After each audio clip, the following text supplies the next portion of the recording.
des Français à l'étranger. Et Eric Tegner va reposer sa question. Oui, que pensez-vous de Charles Aloncle, le rapporteur de la commission d'enquête sur l'audiovisuel public, qui est très suivi, qui s'est fait finalement rattraper à l'ordre par la présidente de l'Assemblée nationale, Yael Braun-Pivet? Alors, je ne vais pas commenter sur ce que fait le Parlement. Il y a quand même un principe de séparation des pouvoirs. Mais moi, ce que je vais vous dire, c'est que la liberté d'expression, le droit doit l'encadrer. Donc, si elle l'a rappelé à l'ordre, elle a dû le faire sur la base légale. Je regarderai si vous voulez plus en détail. Mais rappelons que toute liberté doit être encadrée par les règles. Madame la ministre Éléonore Carrois, ministre des Français de l'étranger, le gouvernement avait juré qu'il n'utiliserait pas le 49.3 pour faire passer le budget. Que nenni! Il annonce qu'il le fera. Pourquoi est-ce que c'est un mensonge de plus du gouvernement ? En quoi est-ce que c'est un mensonge de plus ? Alors, ce n'est pas un mensonge de plus du gouvernement. Le Premier ministre l'a dit, il le fait pas de gaieté de cœur, il le fait pas volontairement. Lui aurait préféré que le Parlement prenne ses responsabilités et vote le budget. Vraisemblablement, ça ne va pas être le cas. Et nous avons besoin d'un budget pour notre pays. Nous avons besoin d'un budget si nous voulons créer des nouvelles brigades de police, si nous voulons créer des nouveaux postes d'infirmières, si nous voulons créer des prisons de sécurité. Tout ce qui est investissement, on ne peut pas le faire dans le cadre d'une loi spéciale. Et c'est à la demande en fait, d'un certain nombre de groupes qui disent finalement c'est un compromis, mais on ne veut pas nous voter le budget, qu'on en arrive là. Et moi, je vais vous dire, je regrette que ce soit finalement la seule voie possible, mais il faut doter notre pays d'un budget. Oui, j'entends bien. Il faut doter le pays d'un budget et la réponse, elle est. J'ai l'impression, j'ai envie de dire que tous les Français savent qu'il faut doter le pays d'un budget. Mais peut-être pas les parlementaires. Oui, mais je veux dire, à quoi ça servait de dire au départ, effectivement, Sébastien Lecornu, on ne veut pas utiliser le 49.3 parce qu'à ce moment-là, ça aidait Sébastien Lecornu. Et maintenant, je vais voter le 49.3 parce que maintenant, ça l'aide à rester. Vous voyez, là, moi, je vais vous dire, Madame la ministre, franchement, ça fait mal aux Français ce matin. Ça fait mal. Ça fait mal à la démocratie. On parlait de la démocratie. Ça fait mal aux institutions. Ça fait mal à la France. Ces volte-face. Et vous voyez, je veux dire, j'aime beaucoup Sébastien Lecornu, mais ça fait mal à la France. Moi, j'entends ce que vous dites, mais en réalité, Sébastien Lecornu ne souhaite pas utiliser le 49.3. Aujourd'hui, ce qu'on voit, c'est qu'après plus de 350 heures de débat, des amendements de gauche, de droite, même d'extrême gauche, d'extrême droite, qui sont adoptés, quelque chose qui ressemble à l'Assemblée, les parlementaires ne veulent pas aller au vote. À un moment donné, lorsqu'ils disent on est d'accord pour pas censurer, mais on veut pas voter, quelque part, ils demandent au gouvernement d'assumer sa responsabilité et de faire en sorte qu'on ait un budget. Si les Français comprennent qu'on a besoin d'un budget, je rappelais pourquoi tous les investissements nécessitent un budget, et bien à un moment donné, oui, on assumera cette responsabilité, mais ce n'est pas de gaieté de cœur ni volontairement, c'est à la demande quelque part du Parlement qui ne décide pas de voter ce budget. On va revenir sur le budget dans un instant et appeler au 01 80 20 39 21 pour en parler. Mais Madame la ministre, quand vous devez nous quitter dans 2 minutes, vous êtes passé furtivement, il faudra revenir plus longtemps. Avec plaisir. Mais j'ai une question sur Donald Trump avec ses fortes hausses. Il envisage une forte hausse de 200% des droits de douane sur le vin et le champagne français. On a vu comment le CAC 40 s'effondre ce matin dans le rouge. Vous qui êtes ministre des Français de l'étranger, qu'est-ce que vous dites ? Dites qu'il faut résister à Donald Trump, il faut céder. Que faut-il faire face à un Donald Trump vigoureux ? Ce qu'il faut, c'est être chaque fois plus fort et plus souverain en européen. Ce qu'on voit, c'est que ça, c'est une réaction à la présence des Européens au Groenland. Nous l'avons dit, nous l'avons rappelé, le Groenland est européen et danois d'ailleurs et le restera.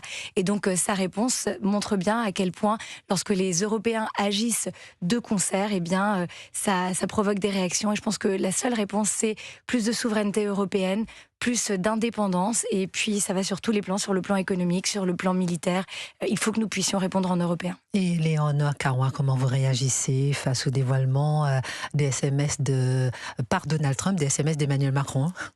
Vous voyez, ce ne sont pas des techniques dignes de chefs d'État, le dévoilement de conversations privées, mais sur le contenu, on voit bien que le président de la République défend la souveraineté du Groenland, que le président de la République a un discours finalement privé et public qui est en cohérence. Mais effectivement, moi, sur la méthode, sur la façon de faire, je considère que ce ne sont pas des manières.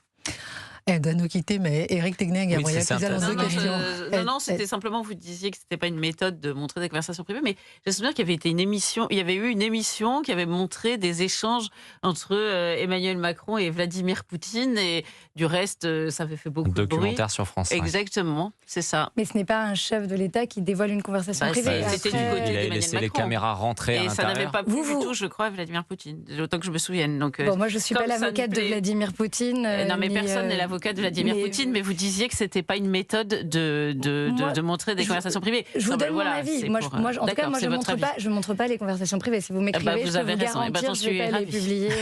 Et peut-être une question sur l'Iran avant de vous laisser partir. On a vu que là aussi Donald Trump, il a fait le bras de fer verbal. Il a dit allez-y, l'aide arrive. Finalement, on a l'impression que l'Iran est abandonné. On peut critiquer là aussi Donald Trump, mais on a envie de se dire mais qu'a fait la France? La France a condamné avec la plus grande fermeté ce qui se passe. On n'en peut plus de je condamne avec fermement. J'entends, mais elle a aussi appelé l'ambassadeur d'Iran. Elle est aussi en soutien. Moi, je suis ministre en charge des Français, notamment des Français qui vivent en Iran. Il y a près d'1 millier de Français qui sont en Iran. On les a appelés tous pour nous assurer de leur sécurité. On s'assure aussi de la sécurité des 2 Français qui étaient détenus, Cécile Collère et Jacques Paris, qui sont aujourd'hui à l'ambassade de France à Téhéran. Et donc, qu'est-ce qu'on fait? On protège les Françaises et les Français comme on le fait sur le territoire national et aussi à l'étranger. Et puis, on soutient cette opposition pacifique et qui souhaite une transition démocratique en Iran. Moi, j'étais très engagée avec le mouvement Femmes, Vie, Liberté. Aujourd'hui, on les soutient aussi dans cette aspiration légitime à la liberté. Opposition pacifique, aspiration à la liberté, mais c'est un véritable carnage dans le sang, dans la douleur, 15 000 morts au moins. Et c'est vraiment terrible. Merci Madame la Ministre d'avoir été avec nous. Revenez sur Europe 1 et dans Christine qui voulez-vous quand vous le souhaitez. On continue à parler avec Éric Tegner, Gabriel Cluzel du budget. Pourquoi tant de renoncements? La stabilité vaut-elle tous les sacrifices et les mesures du nouveau budget? Moi j'ai beaucoup de questions parce que je ne comprends pas pourquoi les socialistes mènent le pays alors qu'ils font un 78% à la présidentielle. Ils ont le Conseil constitutionnel, ils ont le Conseil d'État, ils ont l'ARCOM, ils ont tout, si vous permettez l'expression. Et puis, que fait LR? Moi, je pense que ce budget dévoile effectivement beaucoup de questions sur l'état de la politique française. Les LR, non mais pardon, mais j'ai un peu honte, excusez-moi, j'ai un peu honte d'être LR. Enfin, je ne suis pas LR.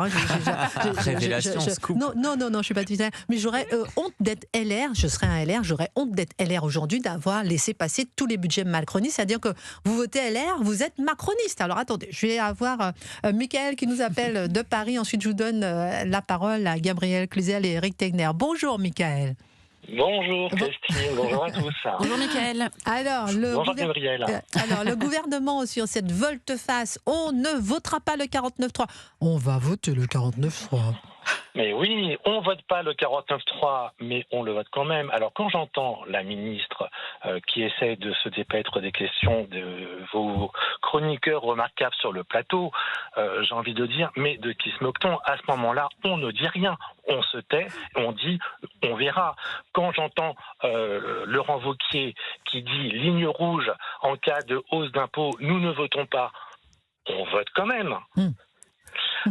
Quand j'entends cordon sanitaire de Monsieur Attal et qu'on voit ce qui se passe, l'avantage, c'est que je pense que les Français se rendent compte que pendant que vous parlez, excusez-moi, je suis très, très remontée là. Pendant que vous parlez, je ne sais pas si William Torzak qui m'entend, il peut me retrouver le sonore de Sébastien Lecornu qui disait qu'il ne passerait pas le 49. Ça fait du bien quand même. Non, parce que j'y crois pas en fait. Donc, excusez-moi, Michael, je vous laisse continuer. Ah non, mais je vous en prie, mais qu'on retrouve et qu'on le remette, parce que à ce moment-là, on ne dit rien. Mais c'est effectivement, Christine, c'est un mensonge de plus. Et je pense que les Français, on doit se rendre compte que ça suffit de voter pour des blocs, des 3 blocs, 4 blocs.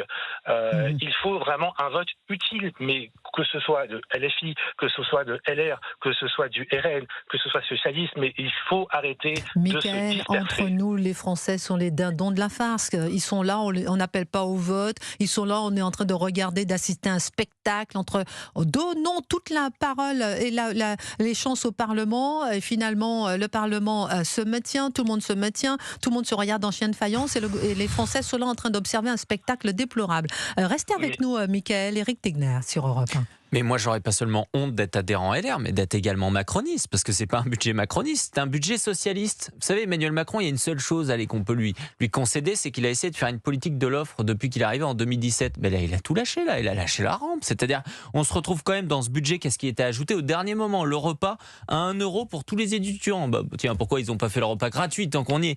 Ils se sont dit, on va augmenter des crédits, vous savez, pour le logement social. Comme s'il n'y en avait pas assez aujourd'hui. Il y a des villes où il y a 35-40% de logement social dans le pays. Vous savez, l'année dernière également, il nous avait dit, oui, on va faire une surtaxe sur les entreprises, mais vous inquiétez pas, c'est 8 milliards d'euros quand même de surtaxe par an. Ça va ne durer qu'un an. C'est comme la CSG à l'époque de Jospin, ça devait durer 1 ou 2 ans. Finalement, ça a été augmenté. Là, c'est la même chose, c'est reconduit. La CVAE également pour les entreprises, c'est une catastrophe pour les grands patrons aujourd'hui. C'est un budget socialiste. Et ce que je comprends pas, c'est quitte à passer par un 49.3, autant y aller franco. C'est-à-dire, pourquoi faire un budget de gauche? Pourquoi faire un budget de gauche? Michael, vous êtes avec nous. Restez en ligne avec nous. On va marquer la pause du JT de 12h30. Restez avec nous, Michael. Comment expliquer que le PS mène le gouvernement par le bout du nez? Je demanderai à Gabriel Cluzel aussi, est-ce que c'est un bon budget? Que font les LR? Quel est le rôle des LR? Où sont-ils, les LR de la honte? On se posera toutes les questions sur Europe 1. Et avec vos 01 80 20 39 21, chers auditeurs d'Europe 1, c'est le standard du